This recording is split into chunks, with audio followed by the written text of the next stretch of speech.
What's up, everybody, and welcome into the Backliners podcast, Aggro and BaRRaCCuDDa, as per usual. No guest this time around. A little bit of a downtime here, Barry. SCC is getting started pretty soon. I think we're gonna try and have some SCC people on. At least that's my game plan. Ooh. SPL starts up soon. So a lot on the horizon right now. Wait, who qualified for SEC?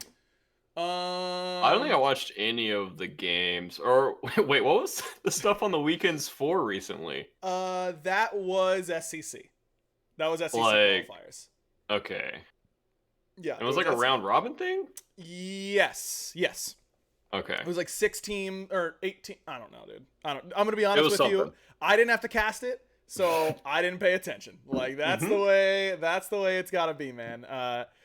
I really only paid more attention to NA because I know those players a little bit better. I know Sino's team qualified, Meerkat's team qualified, the usuals. Elion's team qualified, Andy's team qualified. Nice. And then I forget the other people. So yeah, I think there was like one. I know in EU there was a bit of a controversy because it was group play.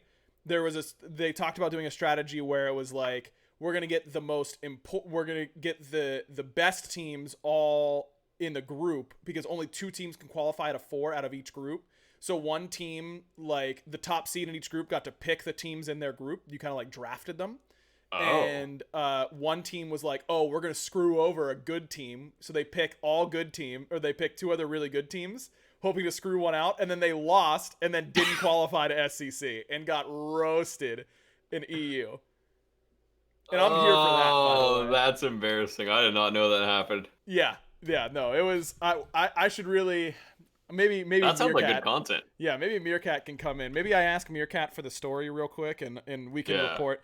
Can we bring in? Do you think that having Meerkat as a like reporter for the show because Meerkat, like, he's got his hands in all the dirty business. You know what I mean? Like, he knows everything that's going on. He's like the black market dealer of.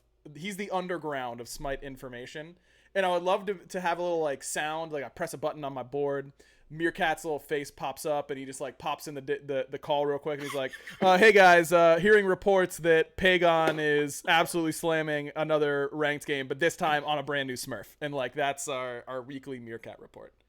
I didn't know where you were going with that, if it was like a real news reporter or if it was more of a like drug underlord reporter. Yes, much more. Well, drugs are bad. Let's get that clear, of course. True, agreed. Underworld reporter is the right way to look at it. That makes sense. I mean, chat, we've lost Barry, and it's not a great thing for him. It's not a great still. I would be all for it as long as he does not make the. He's not back? Hello? Hello? What's going on? Are we good, bro? Are we good? Hello? Uh-oh. It's so desynced now. I see my face on the stream. Okay, we don't have any tech issues for once, and so Bear's internet just explodes. Like, that's all there is to it. I'm DMing Comcast again right now. Okay, all right. Well, Comcast undefeated in that sense, but it looks like your back here is a little bit desynced, and everyone's just got to deal with that. So nothing. Yeah, that's fantastic. Yeah, hold that L, chat. Bro, okay, I don't know if I told you, but I upgraded my internet speeds, and now I DC every like 15 or 20 minutes for like 5 seconds. Do you think this is information I could have used before we went live? Do you think there's any chance that would have been good for me to know? No, I don't think so. I mean, this is a real professional production by me. Well, no doubt. I mean, that's we've been knowing. That's what we bring here on the Backliners. Look, I was just hoping it wouldn't happen. Okay. Wow. And then 3 minutes into the show, it happens. Okay. Well, hopefully that's the last time it happens. I'm DMing Comcast constantly trying to get this fixed, and no one that's had Comcast ever has had internet issues. So this is a brand new thing for me. And they must be shocked. They're like, "What? Yeah, a customer is having problems with our service?" I mean, it's 100% up. Like, they literally no downtime ever. Right. So I'm as shocked as they are that my internet keeps going down. It's what? So weird. They only have one customer service person, and they like just play games on their Nintendo Switch all day. They've got nothing to do because Comcast service is so perfect. They're like, oh my god, what's going on? Like, the building's on fire. What? It's not working. Yeah. Very unlucky. I literally doubled my speeds, and then I just have this issue now. I don't know what to do, and they're saying that it's fine on their end, and the signal looks perfect, and they're asking me to plug my PC directly into my modem now, and I'm just like, good thought.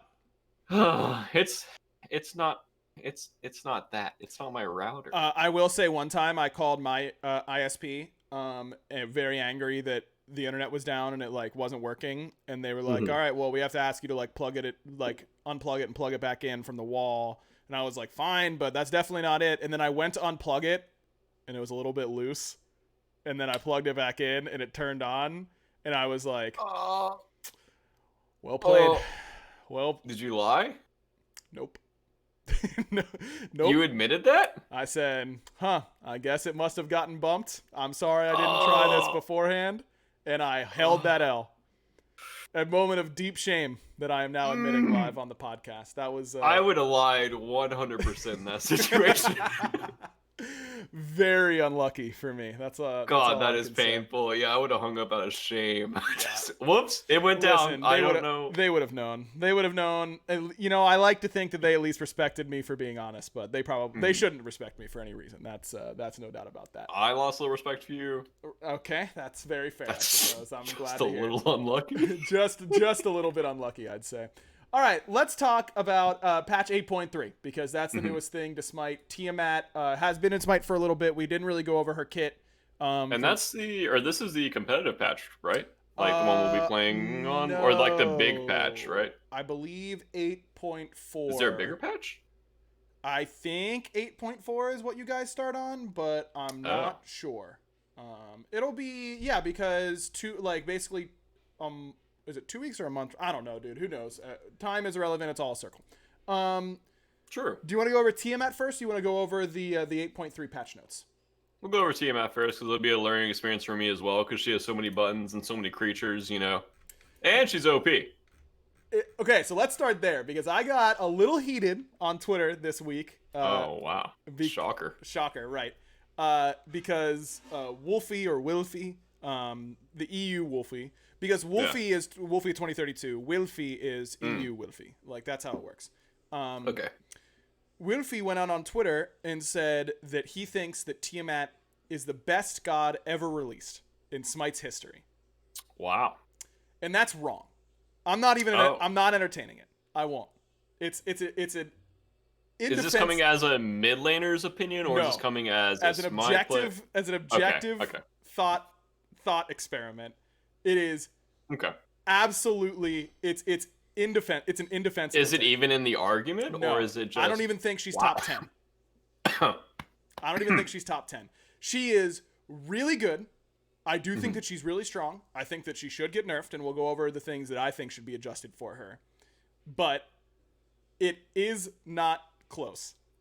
Is this really strong on is really strong on Conquest or all maps or what? I would very much guess that she is stronger in Conquest than in other modes because I think a lot of what makes her strong is her lane push with the serpents, the split pushing and all that. Correct. And that is not important anywhere else. And I'm just like that just doesn't matter anywhere else. Put him down in Clash or Siege. Yeah, that's like, all right, here I go to clear the minions. Like it's not that big of a deal. Yeah, it got me riled up, man. I was thinking like you've been playing Smite for a long time. I wasn't playing whenever Guan was released. I don't know if you were. Do you remember release Guan? I don't, in a way of it being OP, if that makes sense. Like back then, I wouldn't know like anything about Smite. Sure. So I don't think I have a good argument for that. But Bologna, I think, was really OP. Honestly, dude, my memory on like the super OP releases is just like deleted. Really? Like, yeah, after playing for so long. I feel like I've got pretty decent recollection of a lot of the really OP releases. And it's easy because we talked about it last week with Ajax. Season 2, by far, the craziest season for God releases ever. I don't even remember the gods that were released in Season 2. Okay, here, let's refresh your memory. We'll start with the ones that you should know. Chiron. Do you remember how busted Chiron was on release? His one crippled him on deploy before it blew up, so you couldn't move out of it. He was faster in his ultimate instead of slower. His 2 did like insane damage, and his heal was insanely broken. Like his passive, his passive heal was really, really strong. I don't remember Chiron heal ever doing anything literally ever. I think that was one of the first things that got nerfed on him. I think they removed. Honestly, they should bring that back. They did. That was something. It's still this week. When was the last time you played Chiron? It was buffed. It's still awful, man. That character's terrible. No, bro. Chiron's good. Everyone else is a hater. The dash sucks. Your dash gets interrupted by literally everything in the game. Is his dash knock-up immune? No.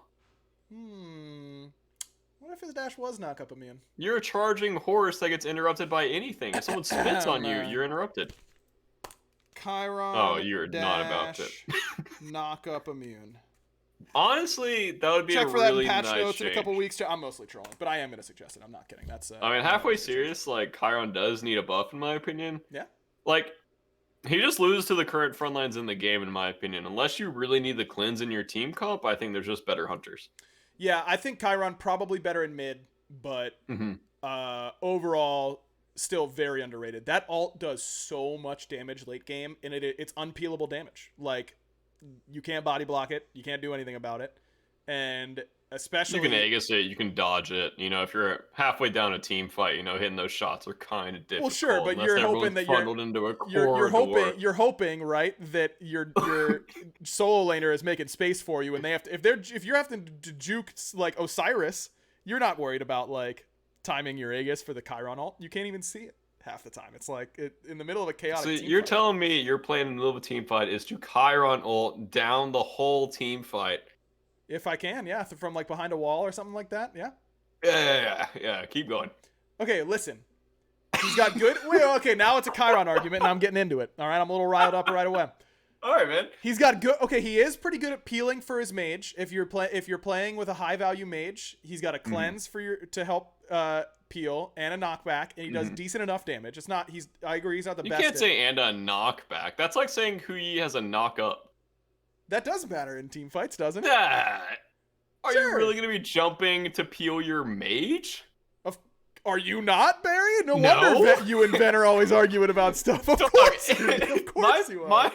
My team fight is not to jump on the mage to knock up the If you guys can insta-kill him off of it, then yeah, that's good, right? Insta-kill a frontliner in 2021? Or an assassin, that's a big deal. Assassins have shifters and like 200 fist prots. Oh, all right. I guess we shouldn't play it all, guys. So I guess once we get to late game, like it's just over. That's all there is to it. Look, you peel your mage, and then you get to turn and hit the backline from really far away because that ult is super long. Yeah. So my team fight is to throw my 1 on my mage, dash through my mage, and then ult down the whole team fight to their backline. Sure. Oh, well, in that case, that's OP, right? That sounds really seems OP, right? Listen, Barry, all I'm saying is Chiron gets a bit of a bad rap. I think he can be good against certain teams, and it would be good. Yeah, chat spamming. BaRRA did dash in as Apollo to peel for Jake a couple times. That's for Jake, not for Vin. Okay, then dash someone off Jake. You want me to just dash into a late game team fight? You did on Apollo. That's different. You get a lot of movement speed for that, and it slows the enemies. You get a lot of power off the Chiron dash. Okay, what about for Chiron dash? It's like a triangle dash, and he just like throws everyone behind him in like a much wider radius. Okay. You want him to be Hecarim, is what you're telling me from League. Like you want just full on Hecarim. Okay, well that it's a very weak dash, and you're like a horse. What if he was just knock-up immune during the dash, and maybe the power persisted for a couple seconds after the dash was over? That's what I said, and no one did it. I said Chiron 3 buff needs to be a real buff instead of, why are you getting power when you're dashing? Because you slam with the autos whenever you're doing that, man. And it feels good, like thematically. You also can't aim. Maybe you can't get... when you're dashing towards the front line to peel your mage. Dude, those 2 autos you get off during that are going to absolutely slam. So much more damage, dude. That's ridiculous. Absolutely slam. I agree that they should last a little bit longer. I think like even if you're right click canceling the dash on Chiron, it should give you the power buff for like a set amount of time. Yeah, I think it would just be like 3 seconds after the dash is over, regardless of whether or not you complete the full animation. I think that makes sense. I think that would make his boxing in lane way better as well, because I think he just gets outshined by like, I mean, his poke isn't really that relevant in lane either. Okay. Also, what tangent were we on, Tiamat? Release Chiron was super busted. Release Soul was one of the best gods ever. She was so broken. Polyproc on the 2, stun on the 3, and Fatalis on the 3. The ult did 1 billion damage. Her passive was insane. Soul, one of the best. Xing Chen, Bologna, Release Medusa, Khepri. Release Medusa. The ult did a lot more damage. The ult did 1 billion damage. The 2 did 1 billion damage and was really far range. The splash range was way further. And I think she might have had less movement speed reduction on the passive. Like, I think she was faster. Oh, yeah, one also one-shot people on Medusa. Like the tick damage, I guess? Yeah, you just one-shot people. Yeah, Medusa release was really broken. Khepri might be the most broken. I think Khepri probably is the most OP a god has released in Smite. I mean, he got nerfed like 8 times in a row or something ridiculous, yeah, and he was still meta-defining. Yeah. Of recent gods, I see chat spamming Baron a lot. Baron was super good for sure. I think Tsukiyomi was probably the best god released in the last like 2 to 3 years. I would say like that's the strongest a god was on release. And I think King Arthur on release too, right? No, remember everyone thought Arthur was horrible. Merlin was really good. Everyone sucked at Arthur, right? Right. Did he get buffed? I don't remember if he got. I think he got some bug fixes that did help. That did become buffs, but he was considered bad immediately. Eventually, King Arthur at his peak. And I think all of this goes to illustrate the point. Tsukiyomi way stronger on release than Tiamat is. Merlin was stronger on release than Tiamat is. Arthur at his peak after the bug fixes, if I remember correctly, stronger than I think current Tiamat is. Tiamat is really good, but I think does have glaring weaknesses, and at the end of the day is not even close to the best god ever released, in my opinion. That's what I would say. The damage mitigation feels pretty impactful to play against. In like those key situations, yes, it feels terrible. But outside of that, like, also there's a big difference in people that are good at her and people that are bad at her. Yes, and she is harder, and World Champion in the chat actually brings this up. Are we sure Suka was stronger on release than Tiamat and not just way easier to play? Yeah, I was going to bring that up too. The answer to that is yes. It's both. Yep. He was easier to play, and he was stronger on release. I feel pretty confident saying that. Dude, his Kasari Gamma damage, the 2, like, oh, baby. Like, if you just triple hit someone, they were getting absolutely one-tapped. At the end of the day, I think that the things that I think that make Tiamat a little bit overtuned, in my opinion, right now are the serpents, the little minions that push the waves. For split pushing? For split pushing, right. And for and the damage mitigation. But I don't know. I probably should have cleared this with Ajax before I said it on the podcast, but, you know, I'll ask for forgiveness instead.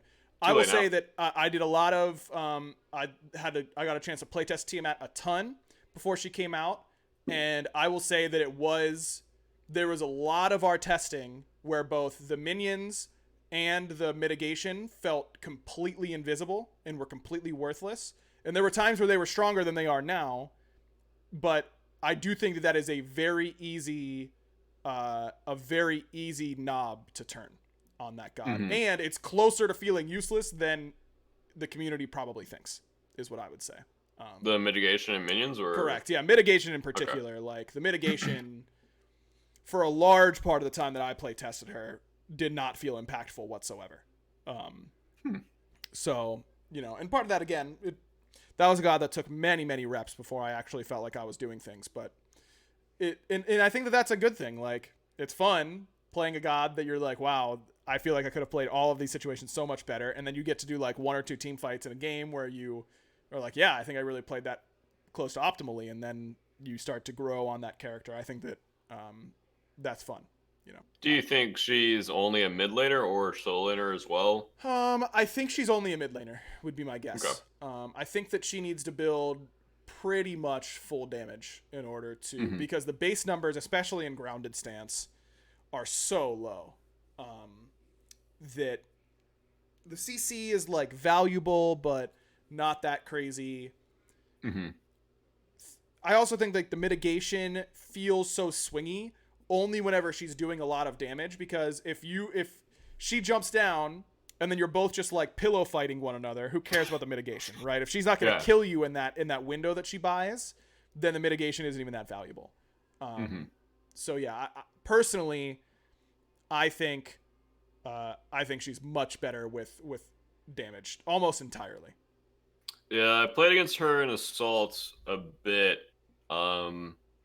And there's a few times where I'm like, wow, this character is completely OP. And then there was one time I had Bloodforge, and it was like level like 5 or 6 or whatever. And I attacked her for seven times and did 350, and she had no prots. Yep. And I was like, oh, that is awful. But that was like one of my first few times ever playing against her, so I didn't actually know what was going on. I just knew that I was auto-attacking for nothing. And then playing as her, there was like you said, there was a lot of situations where I'm just like, I could have done that better, or I should have been doing this. Yep. And there's a lot of different directions you can take in the team fights with her, which I think from a design perspective is always a good thing. So it's not, I think Suki is like a really, I would say like boring kid, but it's like very one-dimensional. I think hers is very, I would say just complex. I like the overall design of the kit. Yeah, I think she's super cool. I'm surprised, and you're not the first person that said that recently, that Suki is a little bit too one-dimensional, and I really disagree. I think Tsukiyomi feels really fun, and I think I do feel like I have a lot of, Tiamat is basically a triple stance switcher in a way. The ultimate is really a stance, so obviously in comparison, and you're going to have a lot less options, but I think that Tsukiyomi's play loop of like poking and then picking your spot to commit, I think is really, really fun, and does provide a lot of like skill expression. Now, jungle, like, if I said that's a mask, if I said that to mask, you'd be like, oh no, anyone can play that, like whatever. But yeah, if you're one of the best junglers in the world, you probably don't feel like it has a lot of skill expression. But I think that ending your ult on the right target and like using the iframes properly and like picking your spot properly, it's a good reinforcement and a good way for a god that has like no actual mobility as an assassin, which is a hard design concept, I think. So actually that character is super easy, and anyone can play him and just hold W and do well. Yeah, but sure, anyone can do like some damage, but you're gonna like you're gonna be 7 and 9 on Tsukiyomi if you don't really know what you're doing, right? Like, you're gonna get some kills, but you're gonna die for it almost every single time. A good Tsukiyomi is gonna like be much different, and that's the case for literally every god, and I understand that. But I think that I don't know. There's just like this rising sentiment that Suki is super easy all the time, and I don't really agree. See, I will stand on my hill. You're over there on your hill. I will stand on my hill, and I will shout at you that character is super easy. I salute you from across my hill, and then I give you the middle finger. I don't know. I think the character is literally like one of the easiest assassins in the game. Yeah, I just think assassin is one of the hardest classes to play properly. Agreed. So yeah, maybe Hunter number 1, assassin number 2. All right, we've already spent too much time arguing on this episode. We gotta move on. I'm gonna let that one slide because everyone who's listening or watching rolled their eyes collectively as soon as you said that. I don't need to touch on the fact. Okay, I'm not even gonna get into it anymore. That's it. You're baiting me too easily today, Barry. I really am, dude. I know. I'm all worked up, man. I can't help it. I'm sorry. I can't help it. All right, let's talk about the new items. Stone of Fall and Mail of Renewal both come in as reworked into this patch. Well, let's talk Stone of Fall first. It's 2,500 gold, 150 health, 35 magical power, and 30 of each protection, physical and magical. With the passive, whenever you hit an enemy god with a basic attack, you gain a stack of Fall's Blessing, giving you 2% damage mitigation per stack. At 3 stacks, you double the mitigation you double the damage mitigation and gain 20% crowd control reduction. This effect lasts for 10 seconds. Early thoughts on Stone of Fall? I think weird and bad. What do you think? What do you think would be what holds it back from being good? I think if it was abilities and not basic attacks, I feel like it's way easier to proc, and I feel like it's not as guaranteed of mitigation as like an item like Spirit Robe, I would say. I would agree, but Spirit Robe in my mind is like top 5 items in the game. True. I think that is broken. I don't know how tight the solo laner and support builds are right now, if you can really fit this item in your build. I feel like the prots are low on it. It doesn't give you anything offensive. The power's kind of low as well. Yep. I don't see why you would ever go this over, like, I would say, like a Binding or a Thieves, or maybe even like Winged or Witch. I don't know, like over Pridwin as well. I feel like there's so many good tank items that this one's just kind of like awkwardly in there. And yes. I mean, I don't play support, but except for I just feel like, except for Xing Tian, and I would not buy this on Xing Tian because like when you really like can't be auto attacking on Xing Tian. Yeah, I feel like if you're going into a team fight, I would assume you get this item at like mid game, late game, definitely not early game. Yeah. But if you're going into a team fight with the idea that you need to be auto attacking to get defense, I don't know. And then also, I feel like most of the time you're overcapped on or not overcapped, but you will be overcapped with the 20% CCR proc at 3 stacks. Yep. Because I feel like you should just be getting tank boots and another like CCR item. That's right. Just a reminder that you should all be buying tank boots. You should all be telling all of your friends that tank boots is the best item in the game. And we really need to get this ball rolling, as we talked about with Ajax last week, that tank boots are super busted so that we're allowed to nerf them. So again, buy tank boots. They're literally the best item in the whole game. They're OP. Please let us nerf them. Okay, continue. So many stats on those. Yeah. Back to Stone of Fall. Yep. I just feel like it's weird to go into a team fight with the idea that you need to basic attack. Yes, I feel like that is the like main theme of Stone of Fall. Is just I need to go into this team fight to auto attack. Yeah, I think that on the vast majority of Guardians, I agree with your assessment that it is bad. However, I think there are a lot of chat saying Mage ADCs building it feels really strong. I haven't done any testing on that. I haven't either.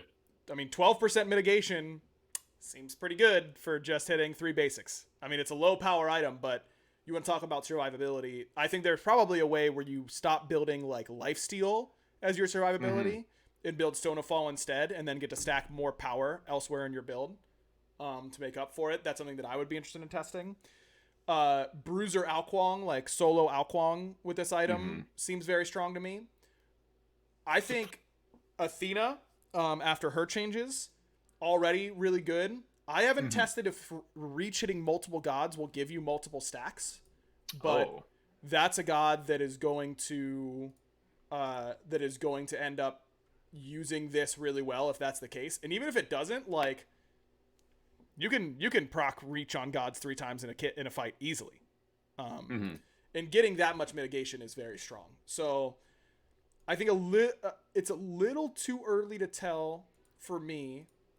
I would say this item is niche, and I could very much see a world where stacking this item with other items or on certain gods yields a very overpowered result, but only in that situation.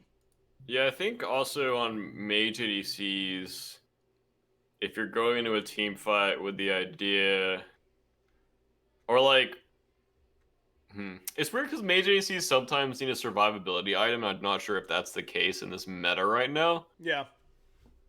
Because there's always that meta of like warlocks on mage ADCs or lifesteal, which is kind of your survivability on mage ADCs. Right. I don't know if that's the current meta or if you need the full power, full burst.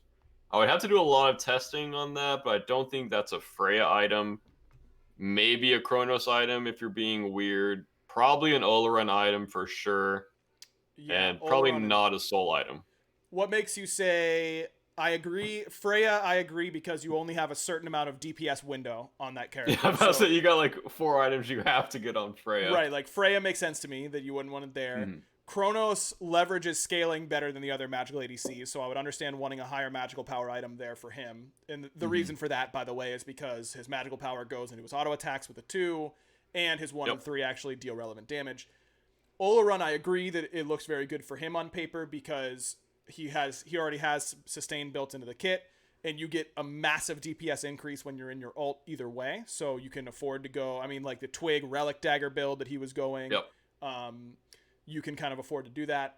What makes I'm surprised to hear you say not a soul item though, because I think that soul is a character that might be able to get away with this.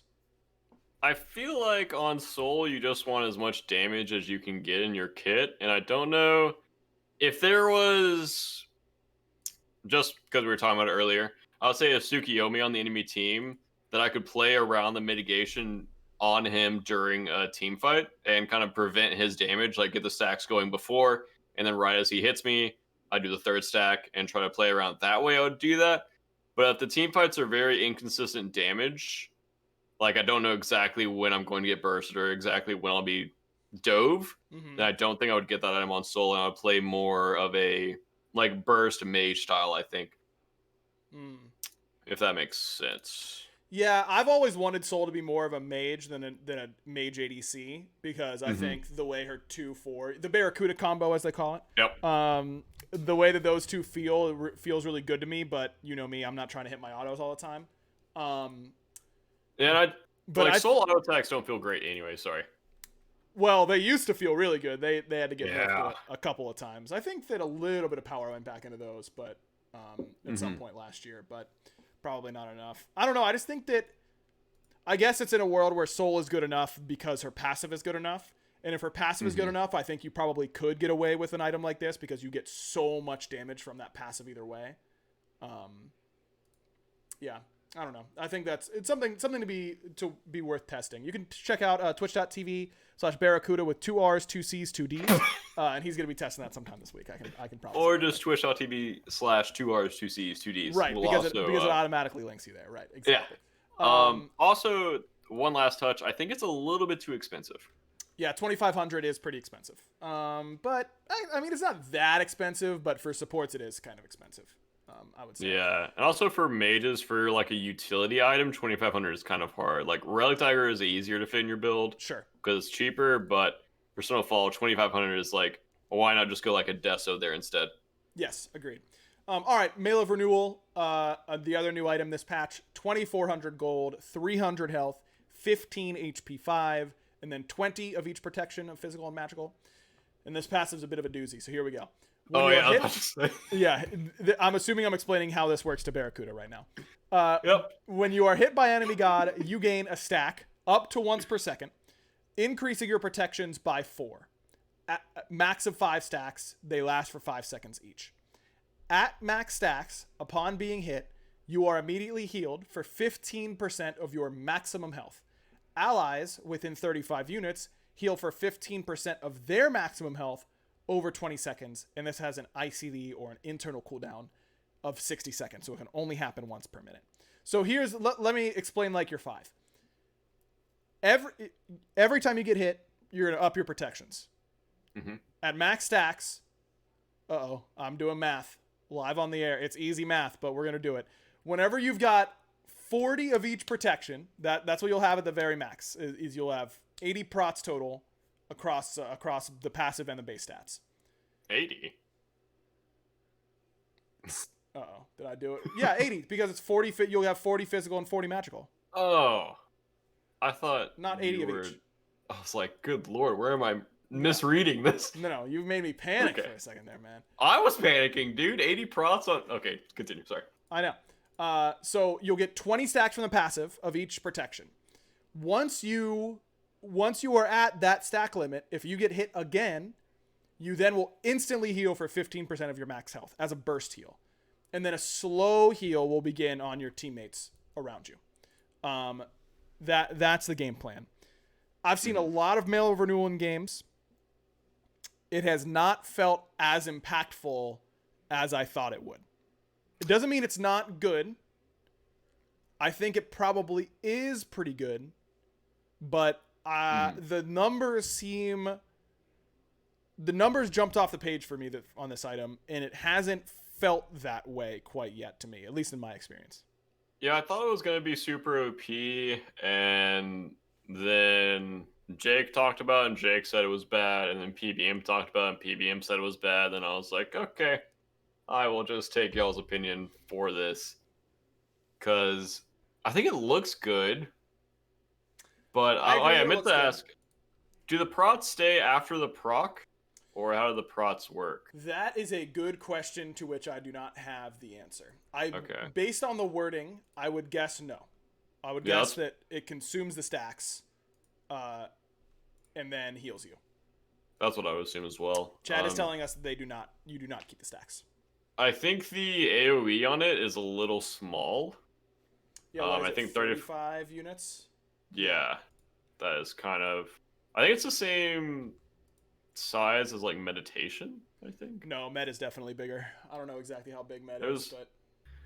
Oh, there was one relic. There was one relic that I thought was the exact same size, but I don't remember which one it was. Maybe it was Shell. Oh no, you're right. Med is 35 units. Oh. That's well weird done, for me to be right on the podcast. Yeah, bit of an odd one. That was a weird feeling. Yep. Yeah, I think I just agree with you. I feel like on paper it sounds really cool, and I was thinking like maybe me and Vin slam this together in the back line, both getting our procs, but I just feel like maybe in actuality, in a real game, it's not that great. No, I would not. If you and Ven both built that, and I was casting that game,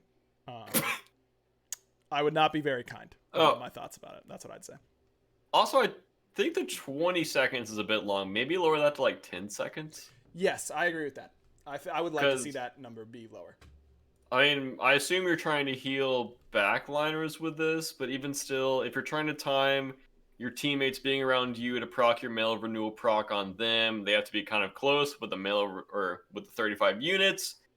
And that's weird to time in a real team fight. Yeah, I just feel like it's too weird. Yeah. To buy and like play around, because it's a very team-oriented item, I feel. But 20 seconds is way too long. 60 seconds is way too long, and 35 units is way too small. That's my closing opinion. There you have it. That's all it needs to change for Mail of Renewal. Nearly everything. I do think it's pretty close to being really good, and it is. I think it has a chance of being frustrating, and so releasing it in this fashion makes a ton of sense to me. Because if this came out and everyone was buying it, I think everyone would be quite upset. All right, attack speed item changes. This actually impacts you. Players may only have one attack speed slow from items applied to them at a time.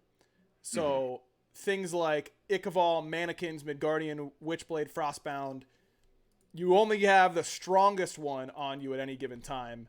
And that was kind of meta for a little bit at the beginning of Season 8, was just stacking all these attack speed slow items, like going Witchblade and Mannequins and Frostbound, and it's like, well, now I literally can't auto attack anybody. Pretty cut and dry, good change in my mind. Yeah, good change, weird change, because there's so many in the game, and I think a lot of builds were building multiple ones. And good paths as well in those builds that felt good. I think now it's a little weird, or people would have to find different paths to go down. I think it's good, obviously, because I'm a Hunter player, but don't know if necessary. I would say but maybe necessary. I don't think it works this way, but I would want Horrific Emblem to ignore this rule. Oh, does it not? I don't know if it does or not. Wait, what's it say? Does it say from items or just from everything? Attack speed slow should not stack with other attack speed slow effects, but many items. Oh no, attack speed slow from items applied to them at one time. Okay. So I would assume it does based on that wording, and that's the way I think it should work. Okay, agreed. Horrific is broken, by the way. If you're not buying it a decent amount of the time, you're probably messing up. I don't think I've ever bought Horrific. I always go Blink Sunder. Dude, Horrific is broken on Xingqian. It's like you look at it this way, Barry. They've got an auto attack assassin, right? Or an auto, double hunter or whatever. You Furious Roar them. That's your 1. You reduce their auto attack damage. You're such a caster. I know. You 1 them. Their auto attack damage is reduced. You wait for it to wear off. You Horrific them. You wait for that to wear off. Your 1's back up. You 1 them again. What do they do in that whole team fight, huh? Crying. Normally I would just 1 them and like knock them up. All right. Then they beads it. Or like ult them. And then you Horrific them. Oh. Because your ult's down in this hypothetical scenario. Oh. You got your ult first earlier. Remember, you tried to invade. You tried to get a deep ward. You had to ult out. Like, it was a bit unlucky. Me out of position on a support? No, I mean. No way. I think I'd just rather have Blink or Sunder. No, man. Horrific's broken. You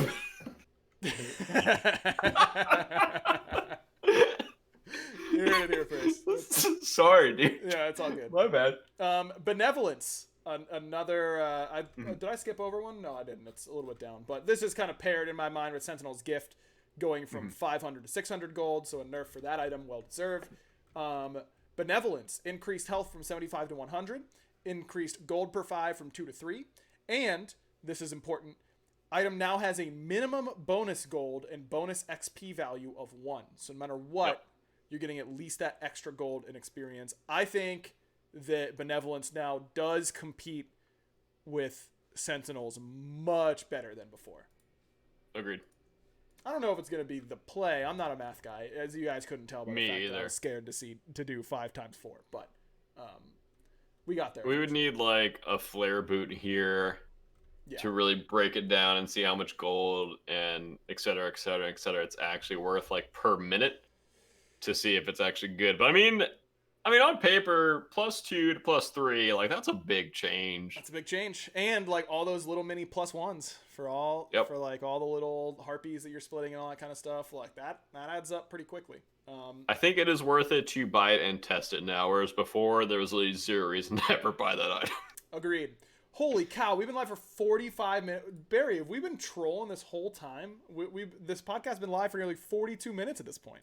I think it's I kind of took it as in like I was gonna argue with you a lot today, but I kind of argue with you a lot too much, and we kind of didn't go for the patch notes. Well, that's just unlucky. All right, we're gonna speed run. Oh no, actually, we're gonna take a quick ad break, and then we're gonna speed run the rest of the patch notes because I can't forget to take the ad. So we'll be right back here on the Backliners. Smooth transition. Join. Oh, less smooth. Ignition Casino, your go-to destination for the best online poker, table games, progressive slots, and much more.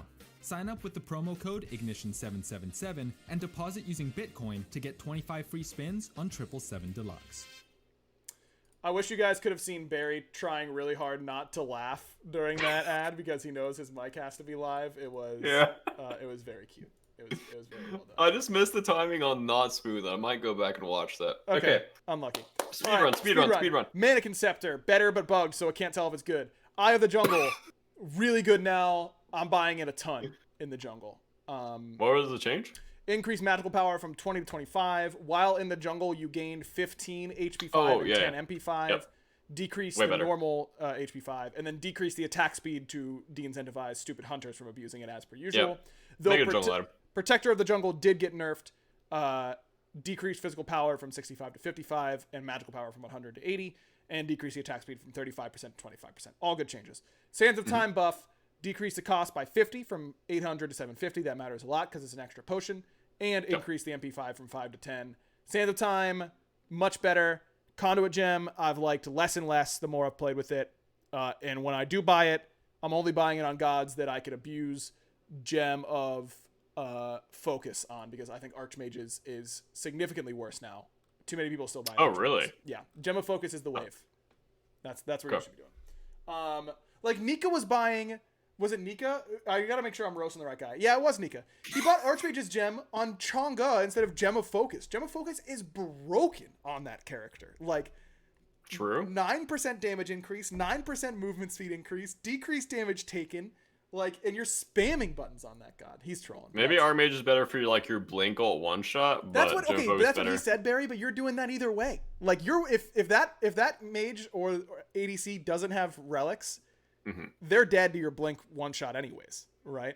True. Like, do you actually need the extra damage? You sure don't. Oh. Tainted Steel, decreased cost from 750 to 700. Increased power from 10 to 15 for physical and 15 to 20 for magical. Little worried that Tainted Steel is getting pretty good.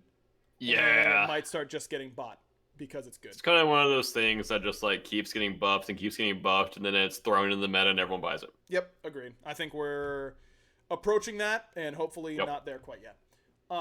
Death's Toll.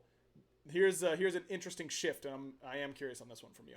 Decreased cost by 100, 750 to 650, but also decreased the health restore scaling, again, not a heal, but 0.75% to 0.4% of your maximum health, 1.5% to 1% of your maximum mana, but increased the power from 10 to 15, 20 to 25 for magicals, and no longer heals off of towers and phoenixes.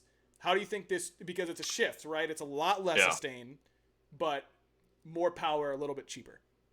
I'm a big Leather Cowl fan right now. Oh, yeah? Over Destal. I was a big Destal fan, and then once it got nerfed, I'm just a Cowl boy right now. Cowl is the way to go, potentially. Death's Embrace also no longer heals off towers and phoenixes, and decreased health and mana. Yes, agreed.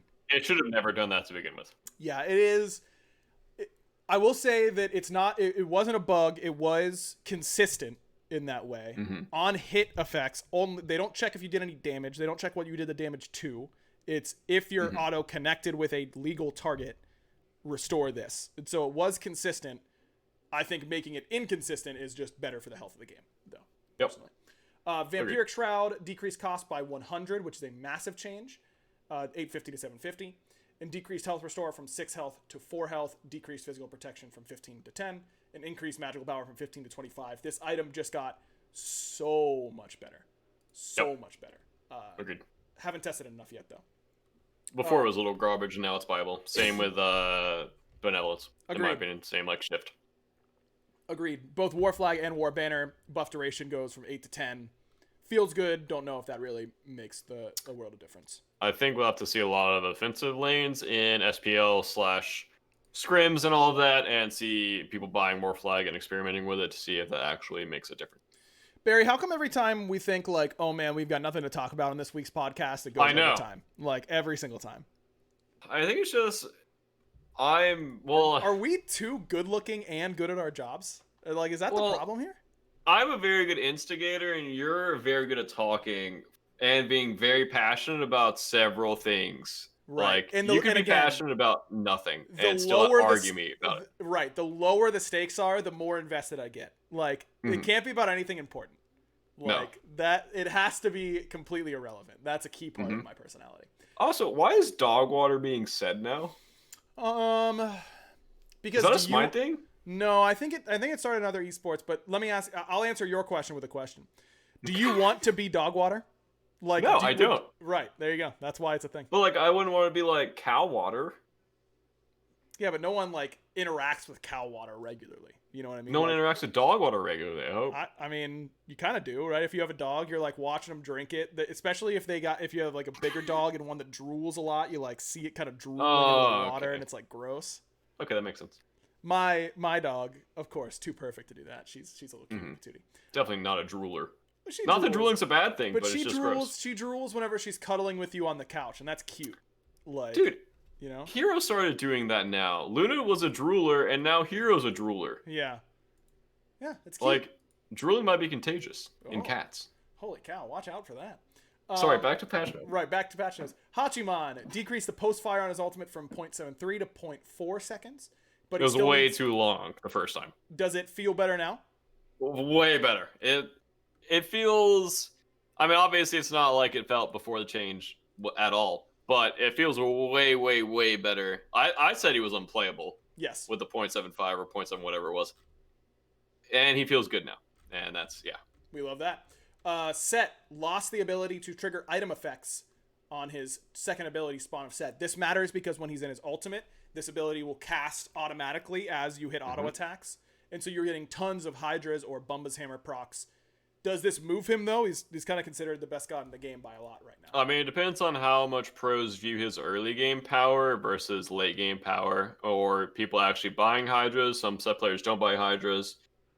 Same for, I would say, like Bumba's. Like, if you're actually hitting that late game spike, is that when Set shines, or is Set shining throughout the game? I do feel like it's obviously a big nerf, but I feel like Set got a slap on the wrist, if anything. Sure. Instead of like a really big change.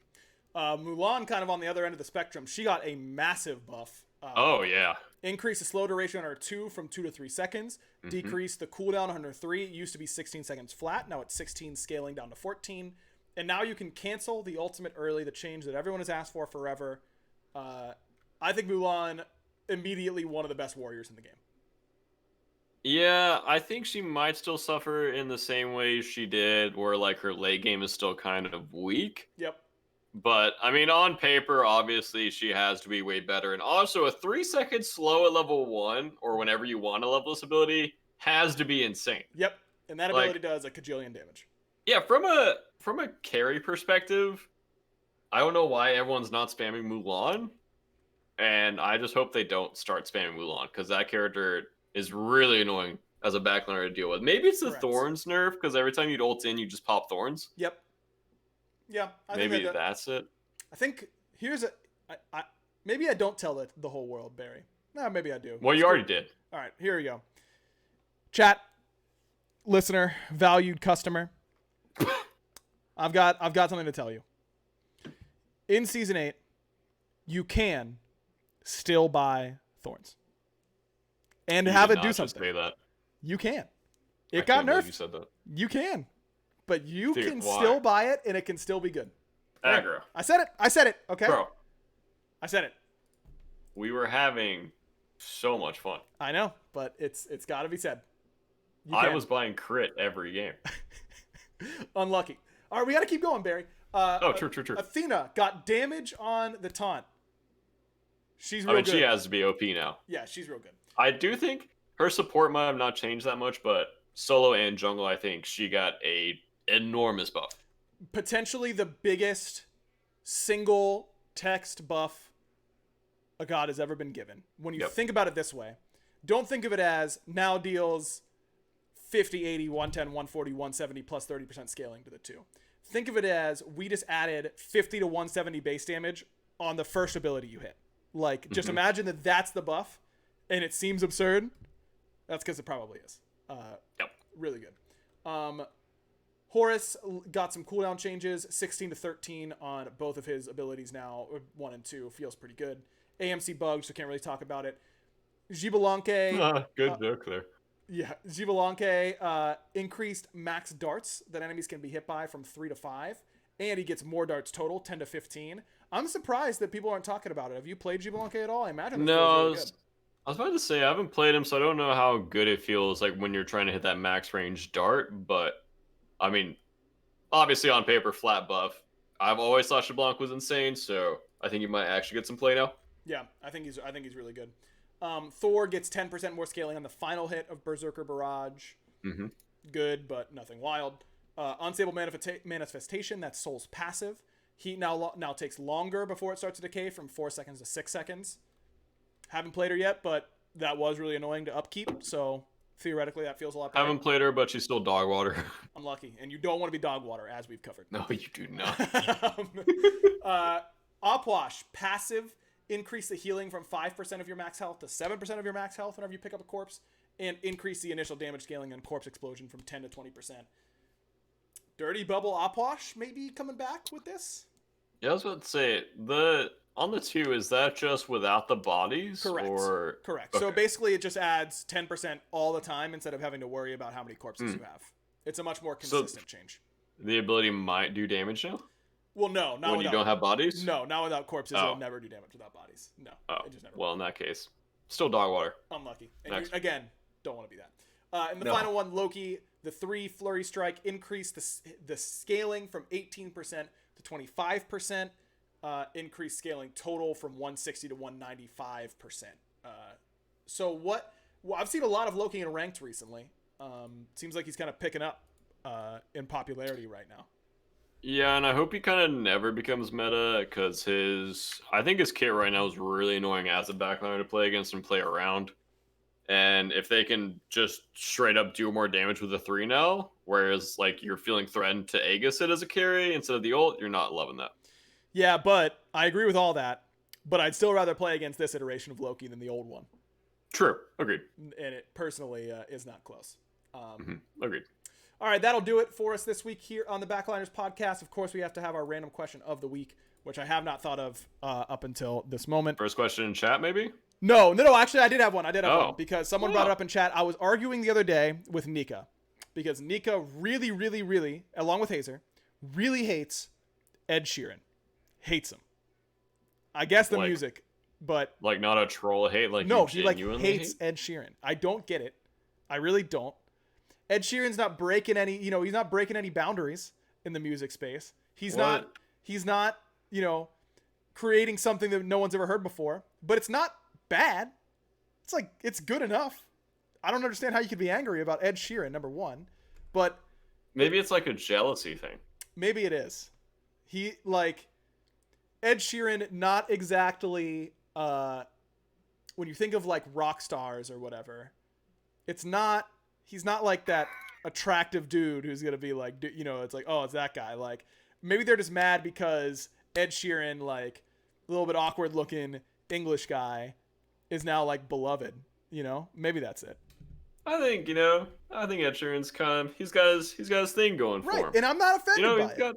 He's got his own personality, he's got his own looks, and I'm here for him. I support Ed Sheeran. I agree. Roll Darl in chat. What's up? I'm just not a guy that like hates celebrities. Yeah, unless they like are really like bad people, I just don't care. Rolled Darl in chat says, I feel like if you're from the UK like him, or her, excuse me, you're more likely to hate him because it's all we hear. LOL. Hence Hazer's hatred. Well, maybe you guys should produce better artists and more artists instead of just having Ed Sheeran. So what I was gonna say was, yeah, that makes sense. You decided to come at a whole country instead. Well, if their whole country is constantly playing Ed Sheeran, I think it's a country problem. Okay, understood. I'm just saying, man, that's a little. What weird. I was gonna have the random question of the day be was, are there any artists that a lot of other people like that you don't get it? You're not hearing it. Okay, I'm a boomer, but the mumble rap meta, I was not here for it. I did not understand it. Yeah. Both ways, and I just didn't like it. I just thought it was not great. And I know my music taste is people screaming and people yelling. Yeah. But that gives me like an emotional release, and I enjoy it. And like if I'm pent up anger wise or anything, it helps me like go through my emotions. If mumble rap helps you go through your emotions or your problems or whatever you got, that's cool. Sure. But for me personally, I don't understand it. I actually have an example from recently. I was going on whenever I was driving back to Pittsburgh for Christmas. I asked Twitter for some music recommendations, and everyone was recommending the new Kid Cudi album at the time. Never been a huge fan, so it's not. Let me make sure it's actually the right artist before I absolutely own them. You're gonna slam dunk Kid Cudi? Yeah, I'm thinking. Well, I mean, I'm sure he's not gonna hear it, so who cares? Yeah, it was Kid Cudi's new album. That album wasn't that good, chat. It really wasn't. Not a single song on that album like spoke to me in any way. It was fine. Wow, chat is really upset already. Like, it wasn't that good. It just wasn't. What was it? Just boring? Yeah, I none of the songs hooked me. Like, I wasn't angry that I was listening to it. I'm not saying I hated it, but not for a single. I listened to the whole thing, and never again since that day have I thought, oh, I should listen to any song off that album again. I don't know. Did you like any song on there, or were they all like boring? Or some of them were better than others, but okay. I wasn't listening back. Like that's for sure. I haven't listened to any of them. I'm talking, of course, about Man on the Moon 3. Okay. The Chosen. That's the album I'm talking about. Also, I'm one of those guys where if a song isn't good, the song's not good, regardless of the artist that has produced that song. Like, some people will go into songs or albums and want to enjoy it just because their favorite artist made it. Sure. And a lot of people do that, and I am just not here for it. And if it's a bad song, it's a bad song. Yep. Or a bad album. I hear you. One of my favorite bands of all time, brand new. Some of their like more recent music, Haven't been feeling it. Also, their lead singer is a horrible person, so you hate to see that. That's unlucky. Yeah, you hate that is truly unlucky, by the way. Whenever like an artist or something who makes something that you enjoy turns out to suck, you're like, come on, man, like I can't enjoy this anymore, you know? Insane Grizz said, okay, Mr. Trefoil. Okay, what? Mr. Trefoil. Mr. Trefoil.